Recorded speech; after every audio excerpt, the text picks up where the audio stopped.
क्या सच में एक स्त्री ने यमराज से अपने पति का जीवन वापस ले लिया? आज सुनिए सावित्री और सत्यवान की दिव्य कथा। बहुत समय पहले मध्य देश में राजा अशुक्ति नाम के एक राजा रहते थे।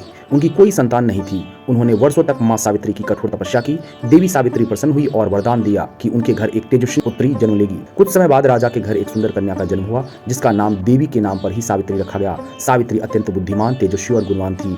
जब सावित्री विवाह योग्य हुई तब राजा ने उनसे स्वयं अपना वर चुनने को कहा। यात्रा करते हुए सावित्री को वन में रहने वाले एक राजकुमार सत्यवान से प्रेम हो गया। सत्यवान बहुत धर्मात्मा और वीर थे, लेकिन उनके पिता का राज्य छिन चुका था और वे वन में रहते थे।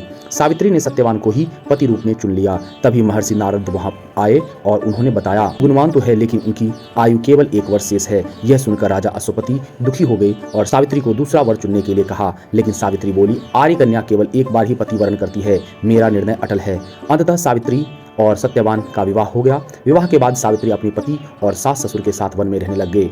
धीरे धीरे वर्ष पूरा होने लग गया। जिस दिन सत्यवान की मृत्यु निश्चित थी, उस दिन सावित्री ने कठोर व्रत रखा, वट वृक्ष की पूजा की। वट वृक्ष का मतलब है बड़ का वृक्ष। सत्यवान लकड़ी काटने गए तो सावित्री भी उनके साथ चली गई। अचानक सत्यवान के सिर में तेज दर्द हुआ और वे सावित्री की गोद में सिर रखकर लेट गए। उसी समय यमराज प्रकट हुए और सत्यवान के प्राण लेकर चल पड़े। सावित्री भी यमराज के पीछे पीछे चलने लगी। यमराज ने कहा, अब लौट जाओ, यह प्रकृति का नियम है। लेकिन सावित्री धर्म, सत्य और पति भक्ति की बातें करती हुई उनके साथ चलती रही। यमराज उसकी बुद्धिमानी और पतिव्रता धर्म से अत्यंत प्रसन्न हुआ। यमराज ने सावित्री से पति के अतिरिक्त 3 वर मांगने को कहा।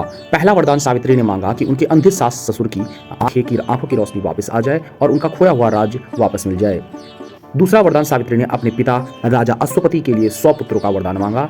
तीसरा वरदान सावित्री ने स्वयं के लिए भी सत्यवान से 100 पुत्रों की माता बनने का वर मांगा। यमराज ने वरदान तो दे दिया, लेकिन तुरंत समझ गए कि बिना सत्यवान के जीवित हुए यह संभव नहीं है। सावित्री की बुद्धिमानी, निष्ठा और पति भक्ति से प्रसन्न होकर यमराज ने सत्यवान को की प्राण वापस लौटा दिया। इसके बाद सत्यवान जीवित हो उठे।